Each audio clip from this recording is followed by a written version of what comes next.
Let's go. This is it right here. You're listening to the hottest radio show in LA. Let's go. Wait a minute. What? You're listening to the hottest radio show across the planet. This is it right here. Yeah, you know what it is. It's time for Hot Seat LA with your hosts Dave Brown, Natalie J, and DJ Q Nice. So strap in and hold on tight. You're in the hot seat now. In 5, 4, 3, 2. This is the hottest radio show ever. 1.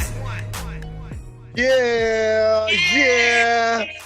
We're back on a Tuesday, yo. We want to welcome everybody to Hot Seat LA here at Dash Talk X Radio, and we are doing everything remotely because of what? The quarantine.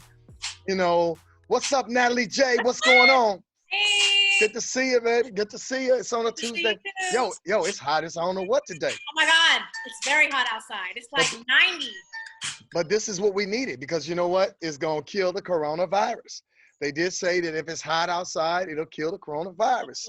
So yo, let's kill this coronavirus so we can get everything back to normal again, and everybody can see and understand that you know, we're back. We'll be back to normal. You know what I'm saying? So how you been? I've been good. How about yourself? I'm good. You look good. Yeah, well, you know me, man. You know look me. weird. You're growing Grizzly. your hair out. You're still doing the quarantine challenge. Got the grizzly eye. I told you my challenge is up. I told you I'm gonna stick with my challenge. But you know what? It looks good. It looks good. It looks good. You like it? You like it? I like it. It's sexy. It's sexy. Thank you. Thank you. So this gets your approval. Is that what you're trying to tell me? Get my approval. I mean, this is right here. This is your approval. This is all good. Oh my gosh. So what you been doing? How was your weekend? My weekend was good. Didn't do too much. Just, of course, doing what everybody else is doing, watching the Netflix, the Amazon Primes, and things like that. What about yourself?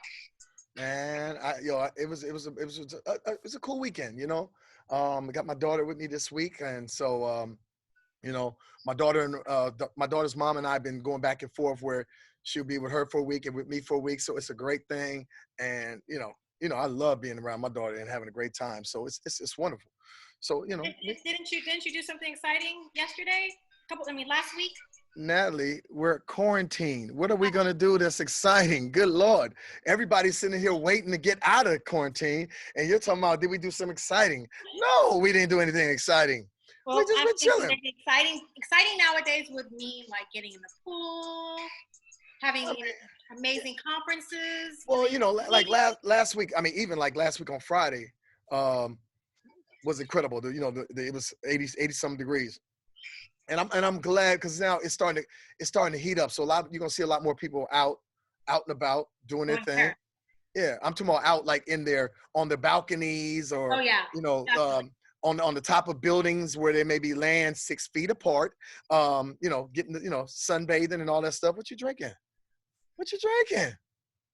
Pineapple juice. Oh yeah, right. So am I. Pineapple juice, but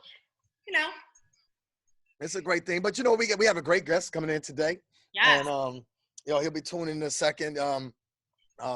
He's one of I say NBA's. I mean, you know, he's very underrated, and I think the people got to realize, understand. This dude right here, I've known him for a long time. Is a great guy, and you know, and I, it's great to call him a friend, and you know him as well, Nat. So we're gonna get into that in a minute. I'm not gonna tell everybody who is coming out yet until he signs in here on our HotSeatLA Hot Seat LA. You've been drinking, huh?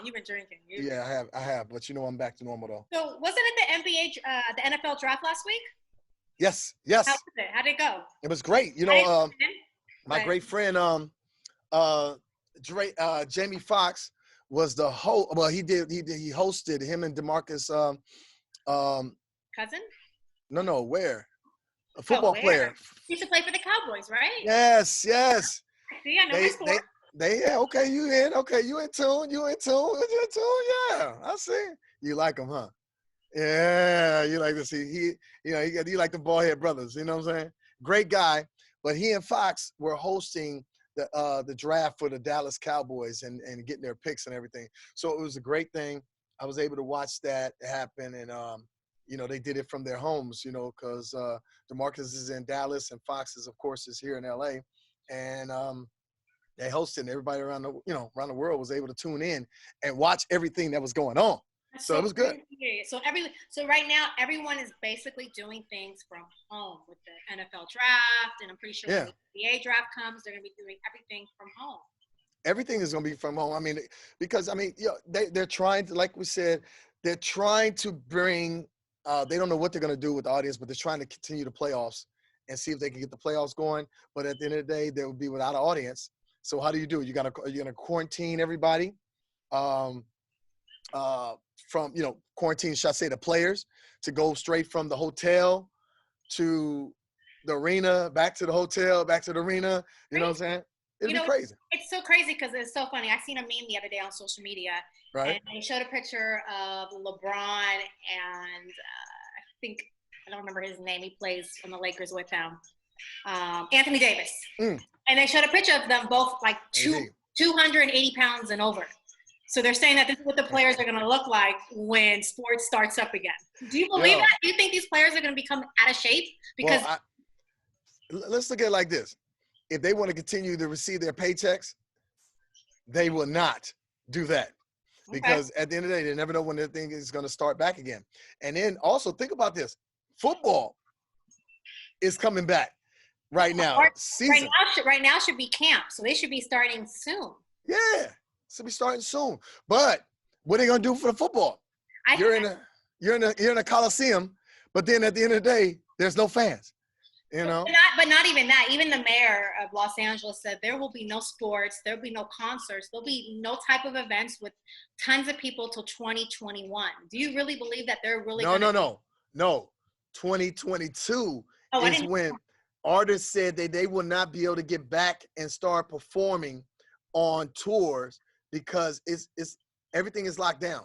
So they got to figure out a way of how to bring that back. So I think 2022 is when it's going to happen. Hey, that's a long time away for people not to get paid. Yeah, it's a whole long time.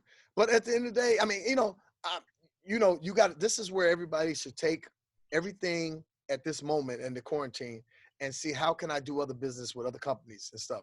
While the world is stopped, we have to make movement and doing other things. So it'll be great. It'll be really great to see how everybody's going to come out of this, how they're going to make movement forward.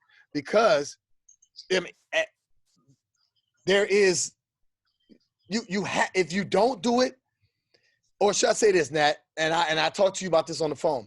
If we don't come out of this quarantine not becoming different people, then something is wrong. Because nobody likes to be locked down for this long. And you can go back to anything. The Great Depression didn't have this much of a lockdown. We had the earthquake, the 94 earthquake, didn't have that. Even 9/11 didn't have that. So this is the first time that the world has stopped. But you know what? I think a lot of people I've been reading saying that this is like a big hoax. That way that, Bill Gates and his wife are supposedly have this vaccine that they want to inject everybody with. You believe this is a hoax and that it's just a money profiting thing?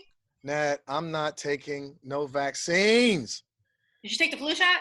I'm not. No, I never took the flu shot. So why would I take the vaccine? Are you kidding me? Yeah. Why would I do that? Are you kidding me? Come on now. I can't do that. I can't. I can't. I even said that, you know how where they say in schools to where kids can't go to school unless they take these shots, right? Shots. Shots. Yeah, shots. Cheers. Shots. Cheers. But I'm talking about shots, like in the arm. You know, how they said that people can't even do that unless they take, get shots to come back to school. Man, I'm going to tell you right now, if that's what they start, my daughter's going to be homeschooled. It's simple as that. Is your daughter right now doing homeschooling? Right now, she's doing not homeschooling, but she's doing on the internet, where she's doing everything on the internet. As far as, they got to go on the website and do their classes, everything, because school's over. Classes are over, it's done. if you were getting a C or a B, and or you're a D, you might be passing right now, easy. So I just look at it as it's a moment. Yeah. It's a moment that we all had to prepare ourselves that when we get out of this. And think about this. Last week, they opened up. They're talking about opening up Atlanta on Friday. Are you kidding know what? me? They did open up. They opened the barbershops. They opened the bowling alleys, the gyms, the nail salons, the massage parlors. I mean, everything is pretty much open in ATL. But, 2 Chainz said he's opening up his restaurant for people to come in and dine in. Well, let me bring in this guy right here, because I mean, this is this is going to be great. Right now, ladies and gentlemen, give it up for my guy Matt Barnes. Give it up for Matt Barnes. What up, Matt? Hey, what's happening, bro? How are you? I'm great, bro. How you doing, man? Man, I can't complain, man. Just daddy dutying and handling all my Zooms I got to do for the day. Right. Well, hey, you. I gotta say that you staying busy, and I know because I see you doing all your interviews and stuff, even when you're on TV and stuff. And I gotta say, Matt, you fit right. You're like the shoe. You're like the shoe that when the foot gets in that shoe, you fit right. You're perfect at doing this. And work, huh? the thing about what you do is this: you know how to, as we heard last week, as I heard Fox say, you know how to keep it a little hood, but then still keep it real and honest for all those in the sports world. And I got to commend you on that, because you are that guy that really sits in that seat. And people, they listen, they in tune. Because the thing what you did with Kobe, brother, it was incredible. I got to give ups to you on that, man. That was incredible. That was really. I appreciate that, man. Like I guess just all my years talking to the media, kind of being in this space, and really kind of seeing how media has a lot of power. You know what I mean? And I think with a lot of power comes a lot of responsibility. And I think too often today, media is, doing what obviously have a job to do, and you respect that, but they do it for the clickbait, or they do it for views, and they don't really want to authentically get to know what's going on.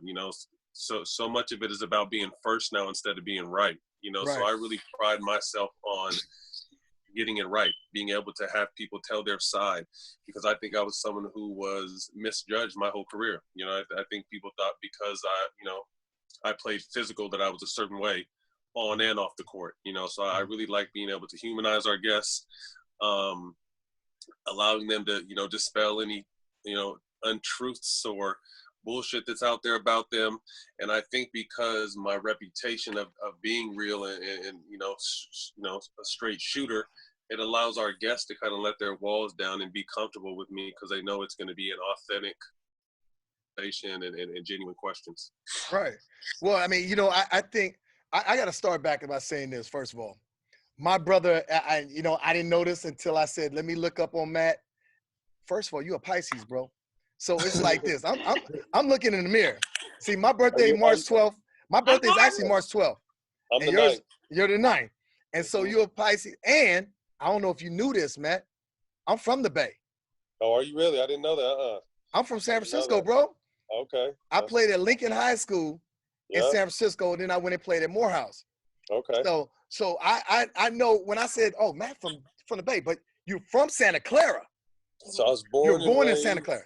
Yeah, born in Santa Clara, raised in San Jose until I was about 8 years old, and then moved to Sacramento. So I was kind of all through the Northern California area. The actual Bay. I mean, I say Bay sometimes. I say Sacramento, just depending on who I'm talking to, because people kind of think they're all in one, and they're really not. But like I said, started in San Jose, was Sacramento until high school. And then, I've been in LA ever since. So I'm just really a through and through California person. So I got to take you back there, Matt, because I mean, you started playing basketball, or you started playing sports, because I mean, you got 3 siblings, right? Yeah, two siblings, two siblings beside myself. Yeah, 2 siblings.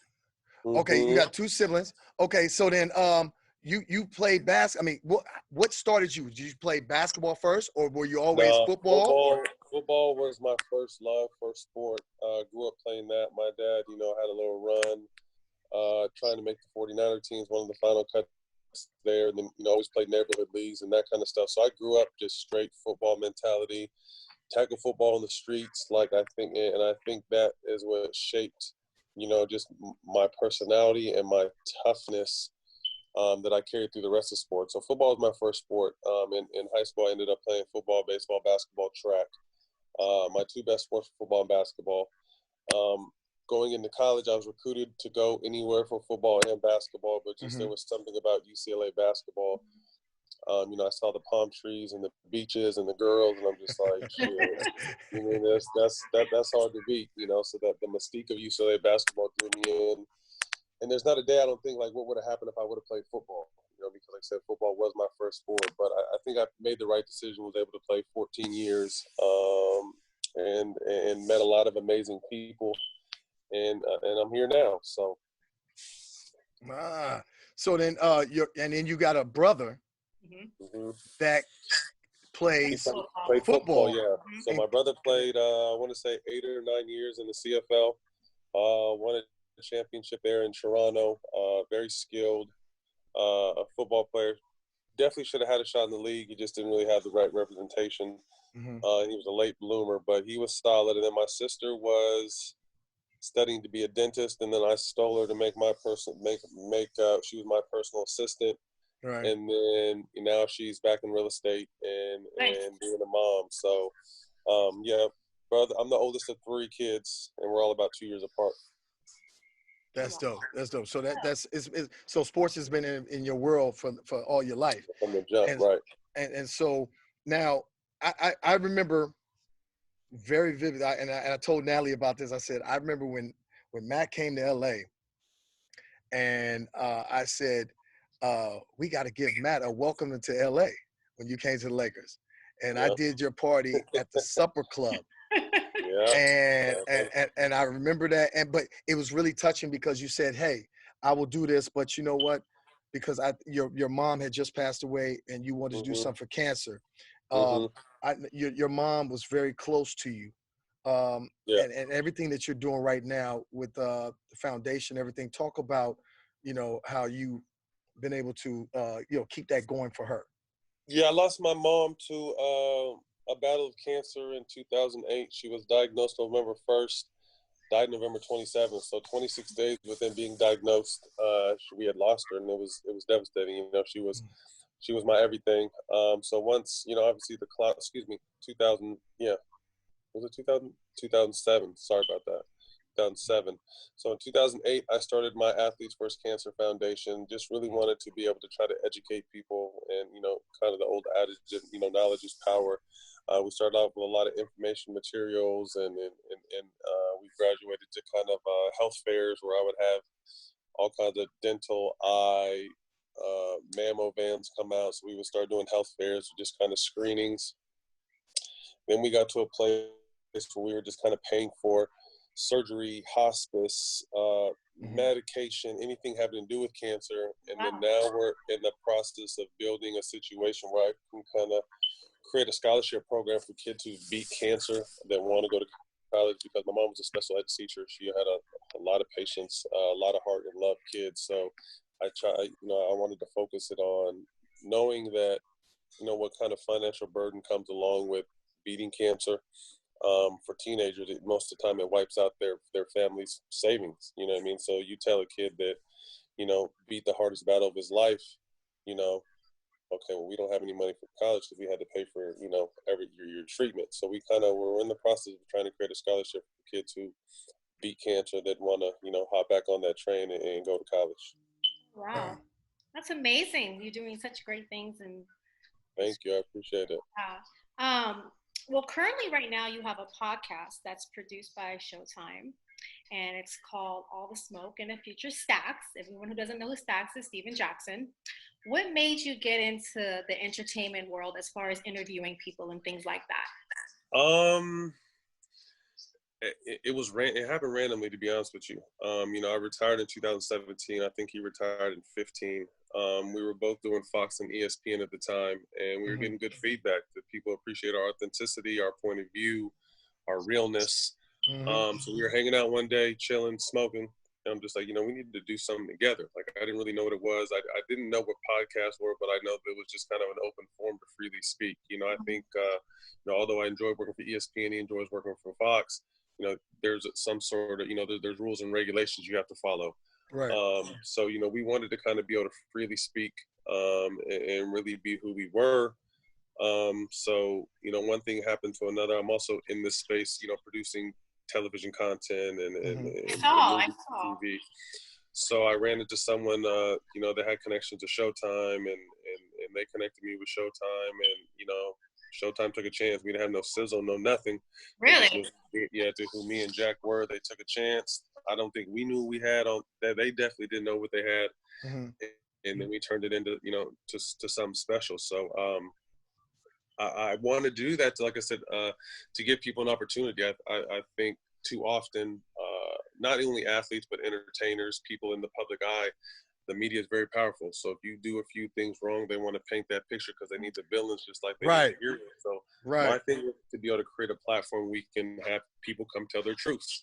Come freely sit down and speak and show another side, whether it's scandal or whether just getting to know somebody, I think I see too often we're just judged off for what we do, and they don't know that, sports is a small part, or music, or, entertainment is a small part of our life. Like, we're human the rest of the time we're not on these stages or fields. So just giving people another side, another point of view. I had an amazing message that was sent to me just the other day because we shot my former teammate of mine, Chris Paul, and he was telling me how much he appreciated the interview because he hated Chris Paul before the interview. Right. But he realized after the interview that, Chris is just a competitor, that he's a stand-up guy, and he just is a certain type of competitor. And the fan thanked us because it's like, without, you guys, him opening up and talking to you guys, I would have never known what kind of good person Chris was. And it made me feel good because I think not only Chris, myself, we just dropped Draymond Green's interview and people are going crazy over that. I think there's just such a misconception of who people think we are. So I would like to really give people an opportunity to show who they really are. And see, you know what? I think, Matt, that when I remember – and I think the world remembers the day that you were taking the ball out of bounds and Kobe was standing in front of you. Right. And you took the ball and, they were like, you were like, you gave him the, and everybody was like, yo, Matt is, but at the same time, let me tell you something. And I know this from playing sports too. I love the game. You love the game. You're competitive. Yeah, it doesn't mean that once you get off the court, in the same way. You know what I'm saying? It's like you got love for these guys, but then and there may be some people in the game that be like, yo, fuck that nigga. You know what I'm saying? But at the same time, when you step off though, it's purely love and you're just being competitive. And so talk about that, and because I always looked at that to where everybody thought, oh, you and Kobe had some type of little beat. But then again, Kobe would have never embraced somebody and pulled him with the Lakers if he had beef with him. You know what I'm saying? Talk about the relationship you had with Kobe.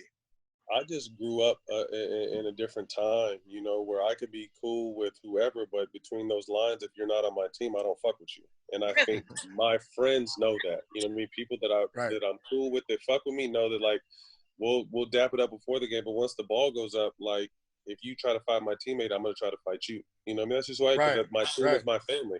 But after the game, we can grab dinner, we can have a drink, we can smoke, we can chill, and it's a whole nother vibe. But I just think that's just the competitive nature, and I think there's a lot of that in Kobe. I met Kobe when I was at UCLA. He had just got to the Lakers, and he was fresh out of high school. I think Kobe was a year and a half older than me, so he was at UCLA a lot, chilling, working out. So I didn't really know I got a chance to meet him, but he would come after our practices. I get a chance to watch him work out. I'm just like, man, this kid is not a kid, but this dude is gonna be amazing. Just kind of seeing his involvement. So it kind of went from being a fan of his to me making the NBA and realizing in college, like, if I'm gonna make it in this league, like, he's gonna be a problem. I'm gonna have to be able to guard him. So it was just kind of a fascination I had of being able to, looking forward to the matchups between us. That kind of of culminated in 2010 when I was in Orlando. You know, we were getting headed towards the playoffs, and it was just a really physical game back and forth.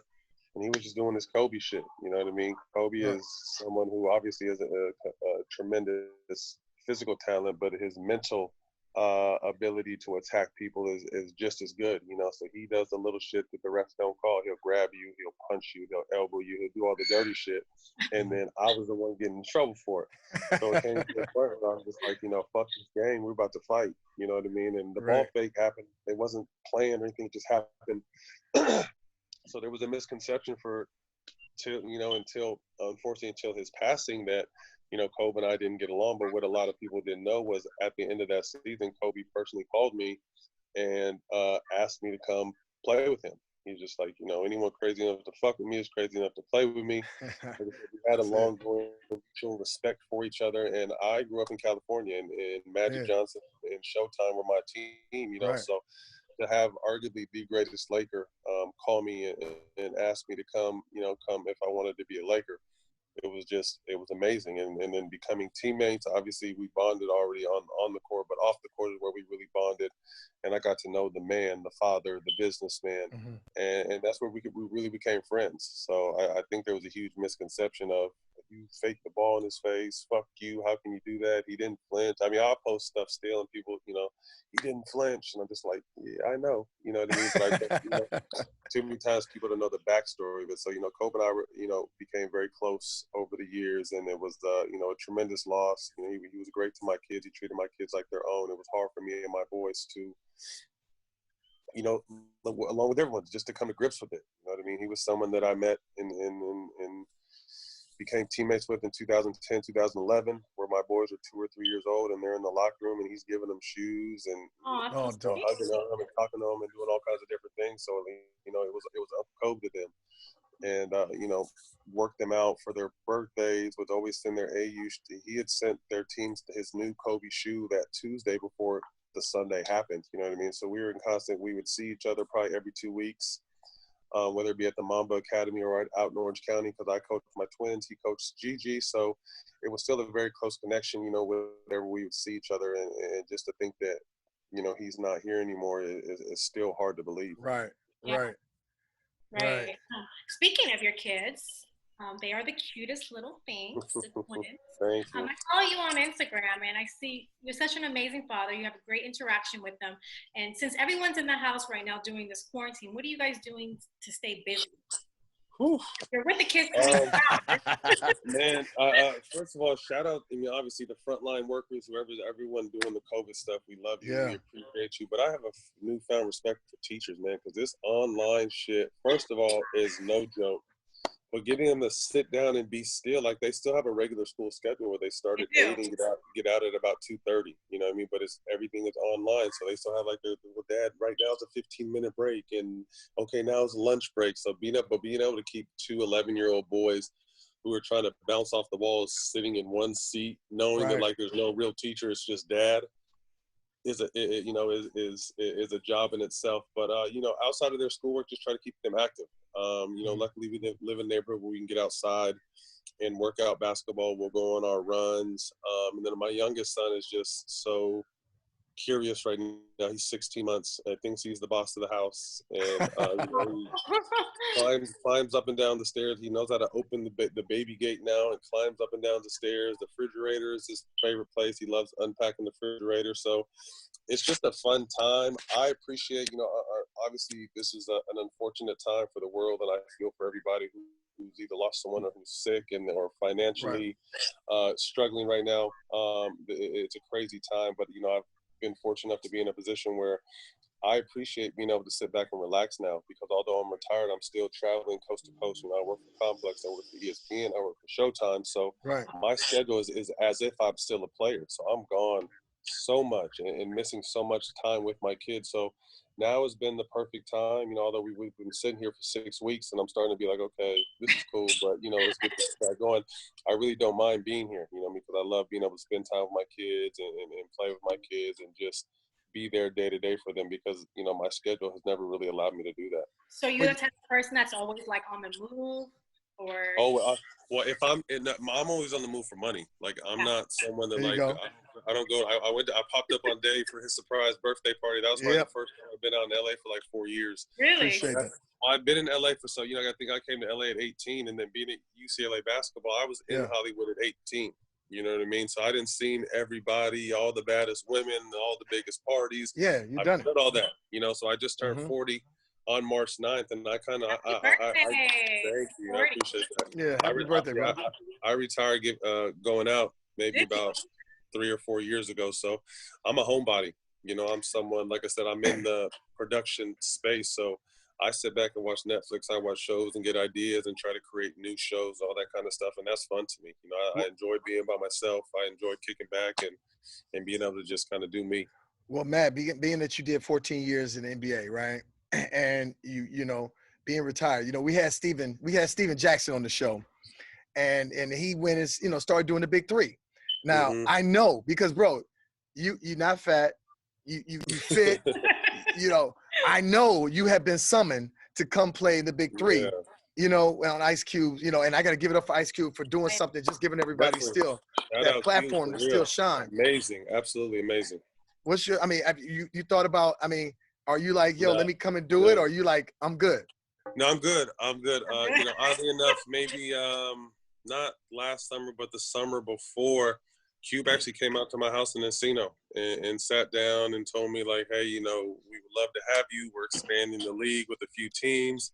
I can give you your team. You can help pick it. I think the big three would be great. And I love the idea. I watch it. I'm a fan of it.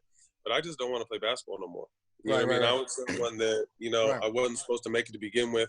I ended up playing 15 years professionally, and it just came to a point where, like, okay, I was ready for what was next. First and foremost, being more involved in my kids' lives. And the big three runs during the summer, and I coach my twins AU team, and it runs parallel. So there's no way that I would sacrifice coaching my kids to go play a basketball game because I did that for a career for a long time. So as much as I love it, I think it's a tremendous platform. Like we said, shout out Cube. Playing basketball doesn't interest me no more. I play a little bit of traveling softball. I have a travel softball team with my homeboys from high school. But we'll travel around and play softball, or I'll get out and run, or I'll box. But it's not. Just playing sports. Like I'm looking forward to the next step in. Wait, you got a softball team, bro? You got a softball team, bro? Oh my God! Hey, I hope you didn't tell Fox that, because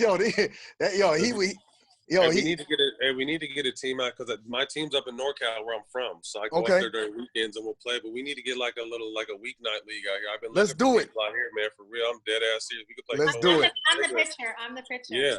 Now softball. People laugh on softball. Softball is fun, man. Fun. I love playing softball. Yes. Yeah. Tell Jamie, let's get a team together, man. And we got to do that. Also, shout out to you guys yesterday, man. I know how busy Jamie is. You helped me, get Jamie on All the Smoke. He was our first, amazing he's our first super A-list celebrity. We've had amazing athletes. Oh man, Jamie is the first A-list celebrity we have, man, and he had me and Jack motherfucking dying. Yo, he really enjoyed it, man. And I told you, Matt, I said, Fox, when I was sitting there talking, he says, we watched you, like I said, we were watching you on TV, and he said, I want to do an interview with him. I want to do an interview with Matt.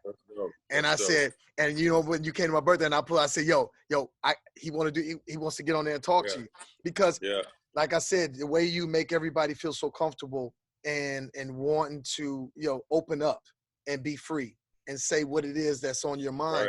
Right. It was great. And that interview went so well, man. I'm sitting on the sideline just laughing, because it was dope. It was great.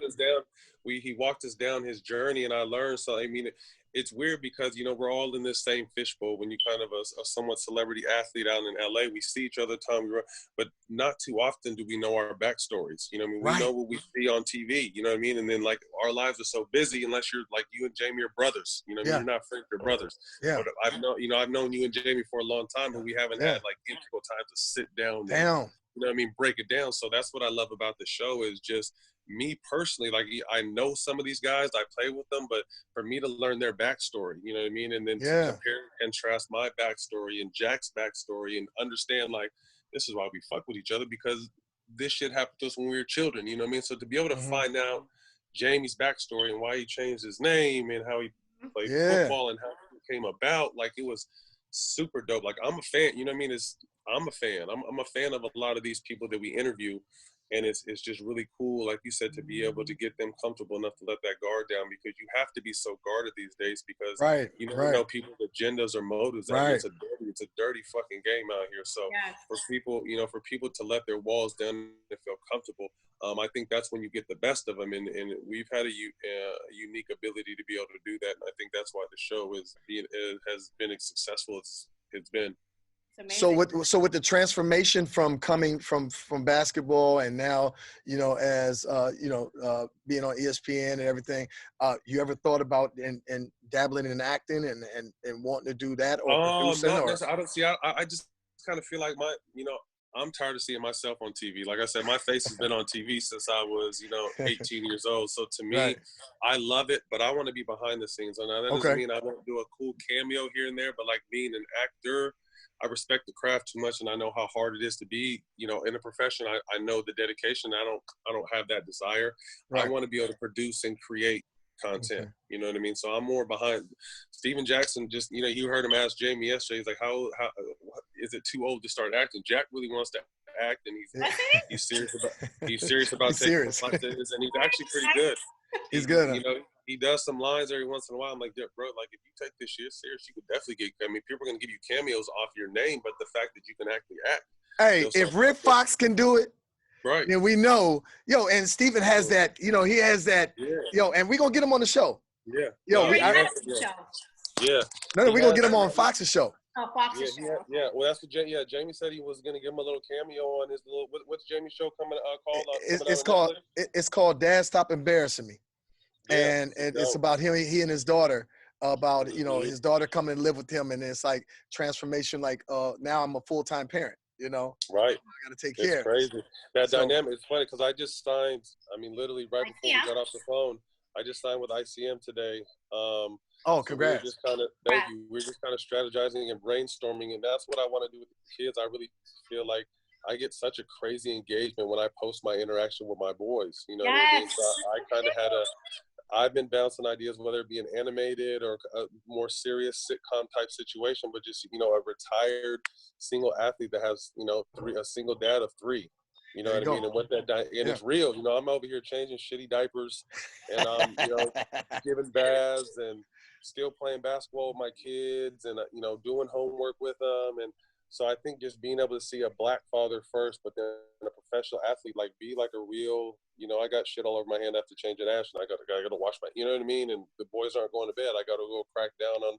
So really being able to see like that other side, I think that's why I'm excited to see Jamie's stuff, because Jamie's a superstar, but at the same time, he's a regular person. He's a father, you know what I mean? Right. Day-to-day interaction, I think with our kids, I think it's super dope. So we're cooking something up like that, but I also have a lot of other projects I'm working on. So I'm excited about this next step. Obviously excited about the opportunity to sign with ICM and get some good representation moving forward. But having a team to help develop these ideas that I have is something I'm really looking forward to. So take me into the locker room. Winning the ring. Mm-hmm. It was. Go ahead. Winning a ring, and it's like that's a moment that everybody waits for. What your thoughts? Because I know that your mom was a Warriors fan, right? To the T. You know what I'm saying? Yeah. It was special for it to happen there. It was definitely special for it to happen there, but it was a bittersweet opportunity for me because I was someone that always took less money to play for better teams because I wanted to win.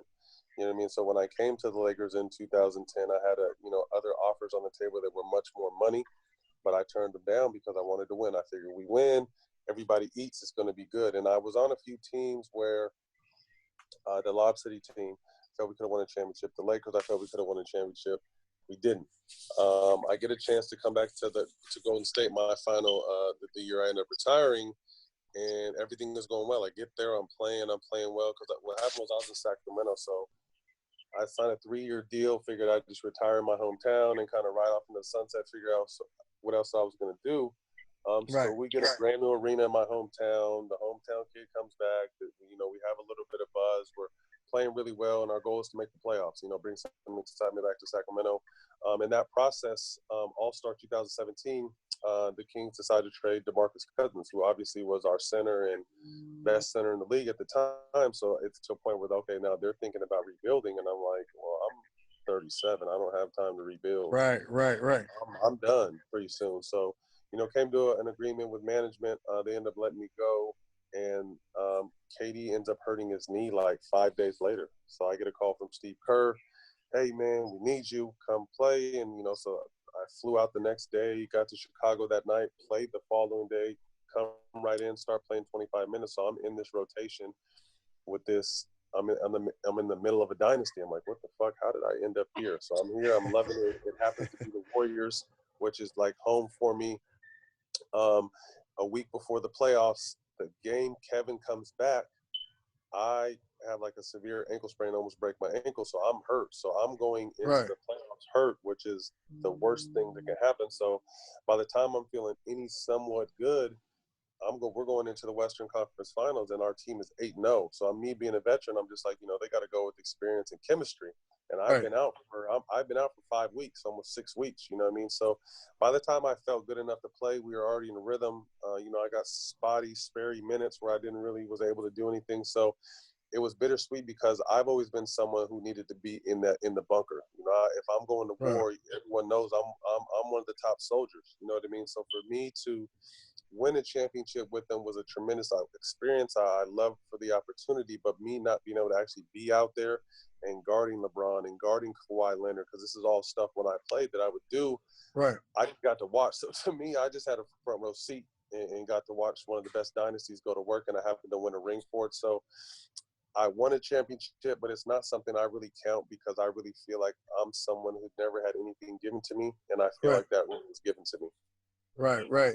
Well, I mean, you definitely still, I always say you always played a part into anything. I think every situation you have stepped in, you've always played a part, no matter what it was. I mean, because you. I think over my career, not to cut you off, I think over my career, Dave, I think I earned it. You know what I mean? Like I put the work in for sure. So that's what people say. Like, you grinded, you did it, and I completely agree with that. I think I embodied like the ultimate team player. Like people know when I was on the team that I was on the team and you were my dog and I would do anything for you. So from that standpoint, I always put in work anywhere I go. But like to me, to finally be on that stage and I was playing and then to get hurt and not get to play anymore, it's just like, damn, like I was finally fucking here. And then I get hurt and I don't get to contribute. But like I said, it was still an amazing experience. I think the best part about it was the Twins were they were 9, so they were along the journey. And Coach Kerr was so dope. Where the Twins were flying on the plane with us, staying at our hotel, practicing with us. So we're in the Western Conference Finals against Houston, and the Twins are having a shootout against Steph and KD. You know what I mean? 9 years old, shooting against 2 of the best shooters of all time. You know what I mean? So right. They got to be in that environment, and when we won a championship, you couldn't tell my kids that they weren't fucking playing. Like they're up there trying to grab the trophy from the players and all over ESPN. And like I said, that shit brought tears to my eyes because I'm just thinking, like, it hurts for the fact that obviously my mom is watching down, and I know she was proud, but the fact that my boys got to experience that, like, there's not too many 9-year-olds that could say, I'm practicing with the Warriors, I'm on the plane with the Warriors, I'm staying in the same hotel. I got them customized rings, so they had the exact same rings that our that's dope. That's dope. The best part about that experience was definitely that I think the Twins got to experience that because they still, no one in my class has a championship ring and no one got to shoot out against Steph. So just giving them shit that they're going to remember for the rest of their life. That's their life, The most amazing part about it. Well, you know what? They want to follow behind your steps and play in the league when they they love sports, but to me, I'm someone. I just really kind of feel like I'm aware, and I just see so many things. That I think today that parents vicariously live through their kids, and they make sports like a job at an early age. You know what I mean? So I'm not someone that pushes my kids to do it. Like I want my kids to be happy, no matter what. Whether it's business, doctor. I was about to say police officer, not police officer. Lawyer, whatever they want to do. If it's sports, obviously they love sports and they work hard and they play sports. But to me, I'm not going to be one of those dads that you know, I Forcing coach them them too, but yeah, I'm not gonna ever force them. Like I show them, like you're gonna have I didn't have shit growing up. Food stamps, moving, no means. Like my basketball hoop was a cardboard cutout with the Wow. sock. You know, Yeah. my kids have a indoor basketball hoop. They have an outdoor like they're gonna have every opportunity to succeed, but it's something they're gonna have to want. Like I put my time in. You know, so if you want it, you know, and that's one thing as a parent I've kind of like, you know, I go back and forth because me coming up from nothing and coming up in the streets is who made me who I am.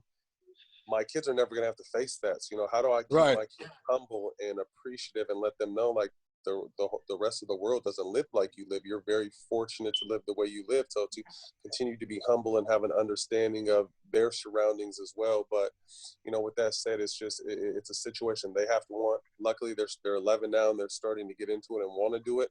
But like either way, to me, it's just, you know, whatever they want to do, as long as it's something productive, I just want them to be happy. Well, you know what, Matt? Now we come to this part of the show, bro, where Natalie gives you the hot seat question of the day. And wait, Nat, let me. I always gotta bust Natalie out. Natalie, stand up. Look, you see how Natalie comes to the interview. Stand up, Natalie. I'm casual today. I mean, no, you're not. Look at this, Nat. I'm not. Look at. I'm casual today. You know what I'm saying? She always, I say, yo, she makes our guests feel very, very, I mean, I was like, Nat, what are you doing? What are you doing? I came appropriate, Dave. I wore a shirt. I didn't wear a shirt. I wore a long shirt. Okay. Natty, I think you look nice, Nat. Thank you. So the hot question. So now hit them with the hot seat question of the day. So all the ladies, because you're a very attractive gentleman, we want to know, are you single or are you spoken for? I'm very single. Very single. And being single, what do you look for in a woman? It's funny. I was talking to a friend of mine earlier about this. Obviously, first and foremost, I look for beauty because, to be honest with you, like if I'm not attracted to you, there's probably, you know, to be real, like there's probably not a chance that we're going to communicate if we don't already know each other. So first and foremost, beauty. But once we get past beauty, I need intelligence. I think that's the number one thing because I'm to a point where, you know, I've lived an athlete life. You know what I mean? I've been fortunate enough to kind of, you know, do what I've done. But to me, like I need someone that I can hang out with, someone that I can build with, someone I can talk to about anything, someone I can sit and do nothing with, you know what I mean? But to me, it's just, it's the once we get past the looks, it's not so much about the looks. It's about, you know, who you are, what you represent, what your morals are, what your goals are. And yeah, that's kind of a quick. Well, Natalie, you're single, right?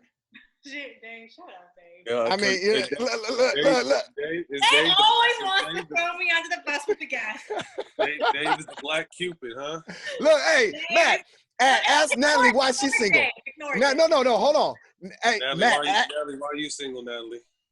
I'm single because I seem to always attract the wrong type of guys. What type of guys? The bad boys. The bad boys. What type of guys? Those are bad boys? The bad boys that like this girl, that girl, and just want to be all over the place, I guess. Right, I'm a retired bad boy.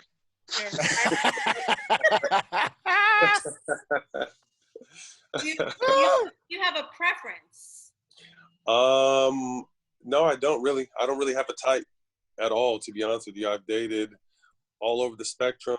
I prefer, at this point in my life, thicker women or slim thick to thick. I'm thick. Look. See how she threw that in there, Matt? You see how she threw? Are you? No. I didn't know. I couldn't see. I couldn't see everything. But I definitely, at this point, I need something to grab onto. That's yeah. That's something to grab on, Dave. Yeah, I do. I'm just kidding.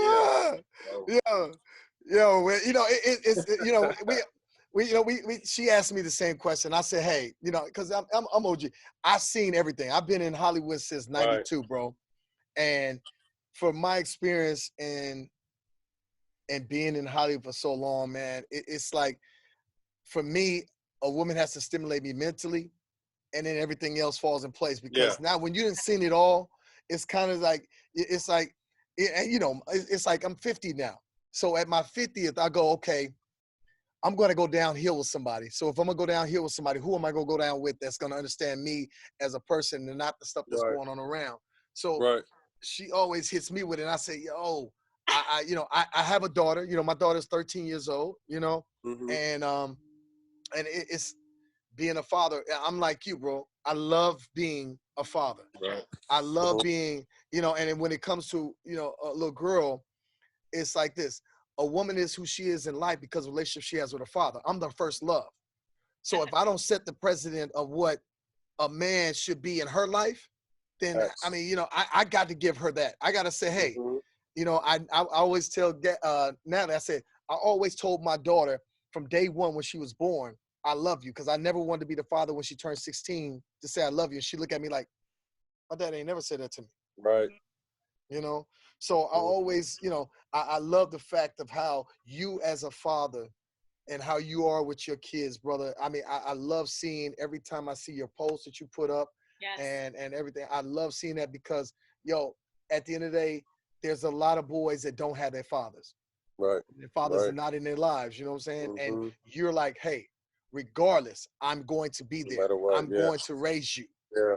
Right. No, and that's, you know what I mean? Because I think there's a, you know, we've gone in waves. You know, I was in a weird situation where, you know, my dad was there, but he wasn't. You know what I mean? Like my dad didn't become my dad until I was 27 when my mom died. And that's when I feel like he became my dad. Like the first time I remember him saying, I love you, hugged, seeing him cry. Like I didn't see none of that shit growing up. So I didn't, you know, like I said, people ask me like, you know, was your dad there? Was he not? I don't know if it was worse having to see this motherfucker every day and him not really being what I expected a dad to be or not seeing it. You know what I mean? So now, but like I said, with that said, it's never too late to be a dad. So I'm 40 now and my mom died when I was 27. Like my dad has been amazing. We talk all the time now. I love you. I love you for that. Yeah, he's a great grandfather. He's amazing, you know, so our relationship is better than it's ever been. But I really feel like this 18 to 25 range is really lost, and they're kids of all, you know, it's the men that are in our, you know, the 45, you know, the 37 to 50 range. It's men in our range that weren't really there raising these kids, and then you're seeing what the fuck is going on with these teenagers these days is insane. You know what I mean? So to me, we have such a huge responsibility, and you even more is having a daughter, but you know, me raising, you know, young biracial men. You know what I mean? Like it's my job to teach them how to be, you know, responsible, young, you know, well-rounded men, and that's definitely a job in itself. So I think, you know, I put nothing above being a father. You know, that comes first. And, you know, I retired early. You know, like I said, I had signed a 3-year contract my final year, and I ended up retiring. You know what I mean? So I retired my first year into that because I was going through some trouble with my ex at the time, and I wasn't going to see my kids, you know? So first and foremost, it's just like, you know, I was able to play 14. Shit, I just won a championship. Business is starting to roll off the court. I think now is the time to retire because I want to spend more. I'm missing valuable time with my kids. You know, you can't ever get these young years back, and before you know it, you know what I mean? Like my twins are starting to grow mustache and they think they could fuck me up already, and I just feel like they were babies. You know what I mean? I feel like they were babies the other day, you know what I mean? So, and now I do have another baby, and I'm just like, I'm holding on to these days because you can never get them back, you know? So to me, fatherhood is the most important thing to me in the world. Well, ladies and gentlemen, it's Matt Barnes here, and you got to give it up for Matt Barnes because yo, it's been great, man, and I gotta say this is a brother, and you are, man. Anytime I want you to come hang out with us, man, and just chill, and like we want to bridge that gap because yo, you are that guy that is such a great guy, and I think a lot of people got to understand that you never know how a person is till you really sit down and talk to him and really understand. And so, my Bay Area brother, we want to thank you for coming on the Hot Seat LA. And give us your Instagram and everything so people know how they can follow you. Yeah, you can find me at Matt_Barnes9, and then you can also, if you're a cannabis smoker like myself or an advocate, I have a brand called 7 Leaves. Based out of Northern California. We'll be all over California probably in the next few months. Nice. And then I'm launching my own line out of that called Swish, where we'll have a full line of CBD products and a full line of THC products. So that's one of the other things post-career that I've just been a huge cannabis advocate. So catch me on my Instagram, catch me on with my cannabis company. And man, thank you guys for having me. I appreciate it. Thanks, Matt. We love you, man. Much love, man. And we look forward. Ladies and gentlemen, Matt Barnes, your NBA legend. Yes, he is. Thank you, bro. And thanks for coming on, brother. I appreciate it. Thank you. All right. All right, guys. Have a good one. All right, you got it. Nat, yo, that was great, brother. That was. Thank you, man. I appreciate you guys for having me. Thank you, Matt. All right, now, so we're going on a date once we get out of quarantine, Nat? Is that what it is? Yes, I would love to. Wow. Wow. That was great. I really, Matt is a really good dude, and I really enjoyed just talking to him. Ladies and gentlemen, that was Matt Barnes. Who played for the Lakers, played for the Golden State Warriors, Sacramento Kings. Yeah, the Clippers.